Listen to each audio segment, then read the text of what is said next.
Hi YouTube family, आप सभी का स्वागत है हमारे चैनल में। मेरी वीडियो को अच्छी लगे तो लाइक कमेंट ज़रूर करना। आप सभी को मैं दिखाने चल रही हूँ अपना प्लांट। यहाँ पे देख सकते हैं मेरे क्लाइंट ने बनाया है। यहाँ पे 2 कलर के पेड़ है और ये 2 मंजिला का घर भी है और बहुत ज़्यादा खूबसूरत लग रहा है। और साइड साइड से देख सकते हैं 2 कलर के मतलब पेड़ लगाया गया है फूल का, बहुत ज़्यादा, जो कि बहुत बेहतरीन लग रहा है, बहुत ज़्यादा खूबसूरत लग रहा है। ये मंजिल देख सकते हैं, घर कितना खूबसूरत लग रहा है। 2 मंजिला बनाया गया है लेकिन बहुत ज़्यादा बेहतरीन लग रहा है। आगे के बरामदा देख सकते हैं कितना अच्छा खूबसूरत बनाया गया है।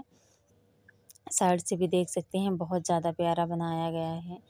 और ऊपर से भी देख सकते हैं, जितना खूबसूरत नीचे से है उतना ही खूबसूरत ऊपर से है। बहुत ज़्यादा खूबसूरत है, बहुत बेहतरीन है, बहुत प्यारा है। जैसे 2 भाई रहते हैं तो एक भाई ऊपर एक भाई नीचे, अगर ऐसे रह मतलब 2 भाई हैं तो एक भाई ऊपर रह सकते हैं, एक भाई नीचे। और दोनों को सेम ऐसे बनाया गया है क्योंकि बहुत ज़्यादा खूबसूरत है। आइए आप सभी को दिखाती हूँ यहाँ से। जीना की मतलब चढ़ने वाला 2 ही बनाया गया है। मेरी वीडियो कैसे लगी, लाइक कमेंट ज़रूर।